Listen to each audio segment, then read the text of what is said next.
Hello and welcome back to my channel. My name is Amira, for those of you who do not know, and today we are going to be talking about The Perfect Find. The Perfect Find is a book by Tia Williams, who is also the author of 7 Days in June, which is a book that is on my to be read.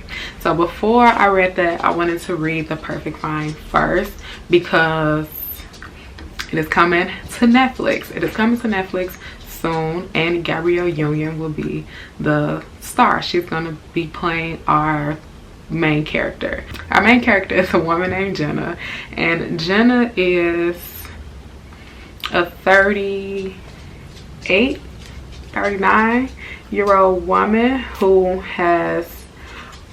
is recently single, and she is returning to the workforce. She recently broke up with her longtime boyfriend named Brian, and she had like a mental breakdown. So she ended up losing her job, which was, she was in the fashion industry, and Brian was a real estate mogul. So he had became a multi-millionaire selling houses or developing houses. He was working for like really big fashion magazines. So they met in college, and they had been dating ever since. And one day he told her that their plans of getting married and having kids wasn't looking like something that he wanted anymore. He was changing his mind basically and saying that he couldn't see that as being part of their future.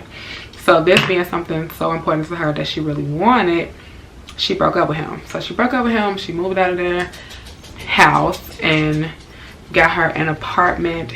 She's now re-entering the workforce. So she ends up getting hired by her nemesis, another woman who came up in the fashion industry with her at the same time. This woman has started her own magazine, and she hires Jenna to improve their numbers because she knows that Jenna is very experienced and she's done it before as far as making a magazine popular. But I think this book was presenting itself in a way of being relatable and realistic, and then like by the end, and it was just, what is this? She meets this man at this party, and she's immediately attracted to him, and they start flirting, and then the flirting leads to them full on making out in the middle of the party. So her friend comes up, obviously embarrassed, like, what are you doing? And takes the drunken Jenna away from the man. So she doesn't really get his name or his details. Like, back to work on that Monday, and Darcy's like, she has hired a media production expert to help Jenna with the technology portion of her fashion blog. So she introduced her to the guy, and of course it's the dude that she was just making out with at the party previously. So she's already shook, like, now we have to work together. Now we have to work closely together on this project when we just had this little thing going on. So then she finds out that he's not just some media productionist. He's also Darcy's son. How old is he? 22? 23?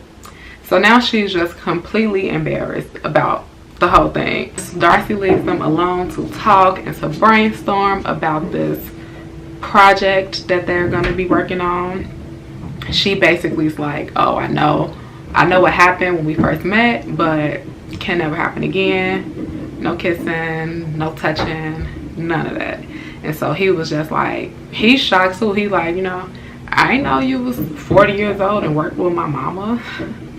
How was I supposed to know? So he's like, okay, I get it. Relax. we just won't, you know, we would just fight the attraction. Let's just work on a project or whatever. They find that they have a lot in common, but they also, because of this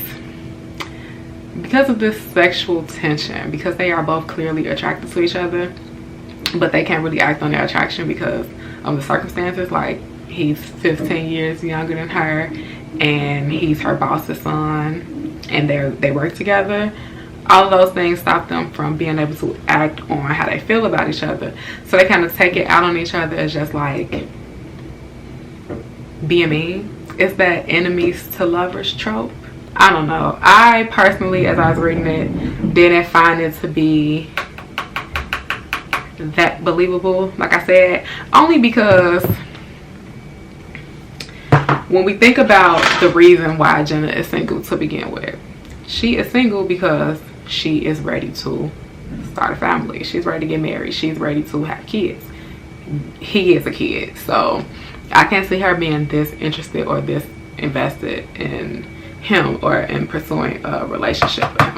Well, eventually they, like I said, they turn from enemies to lovers, and one day they get interviewed by a different, like a popular fashion magazine, because their project together just blew up and it becomes like really popular, and so everyone wants to know like the people behind the project, the people behind this fashion project that they've been working on. So they interview them, and immediately in the interview, everybody who knows them reads the interview and can tell that they have something going on. So by this point, they have been sleeping with each other for months, and they have been sleeping with each other at work. So they sneak off into little hidden closets and they have sex at work. So when Darcy sees the magazine, she's immediately like, this woman is having sex with my son. And when Brian, like I said, was Jenna's ex, he sees it and he immediately tells like, oh, she's in love with this kid, basically. So he reaches back out to Jenna because his mom is sick and his mom dies, and he's like, you know, you're the only person who can share in this grief with me, because Jenna really loved his mom as well, as much as he did. Oh no. So Brian admits that the reason why they broke up was because, not because he didn't want to marry her and to have kids with her, but because he was too embarrassed to tell her that he had a gambling addiction and that he had gambled away millions of dollars and they were damn near in debt. So instead, he just tells her like, oh, I don't think that, you know, marriage and kids are an option anymore, when he should have just been saying like, I'm broke and I don't think that you would want me as your husband or your baby's father at this point. So she's like, you know, you could have told me anything. You didn't have to push me away, blah, blah, blah. But then she also realizes that, you know, this is just not what she wants. So she leaves Brian and she's like, she knows that they will never get back together. And so the next day they go to work. Her and Eric have been arguing about something. So they go back to work. And at this point, like I said, Jenna knows that they have something going on. So she has installed cameras at the job and basically has caught them having sex on camera. At this point, she's about to play the video in front of the entire staff if they don't admit that they have something going on.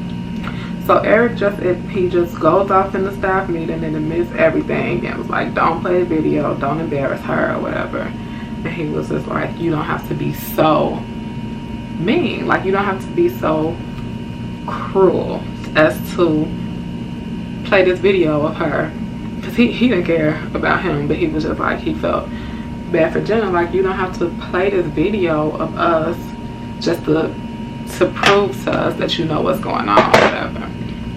And so he quits. He gets up. He works at the office. He quits. Jenna quits. Outside of the office, they talk. They basically have their breakup talk, where they realize that they're at two different places in their lives, and they want two different things out of life at the moment. So obviously Jenna wants to have kids. She feels like her biological clock is ticking, and she doesn't have that much time to date around or to date someone who's not ready for that yet. Eric does not want to have kids right now. He just graduated from college. He wants to go and establish his career. So they break up.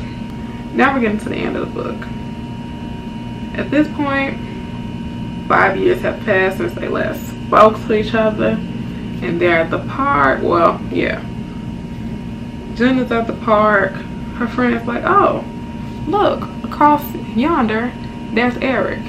Jenna runs up to him. They talk. She admits that she's been keeping up with his life and his career over the last 5 years. And up walks a little boy. She's like, oh, this is my son. He looks at the little boy and immediately can tell that this little boy is his son. Instead of being upset that 5 years have passed and you had my child and you never said anything to me, he's happy. He's like, I got a lot of catching up to do with my child. So they walk off into the distance as one big happy family. So the reason why I didn't like the ending, because one,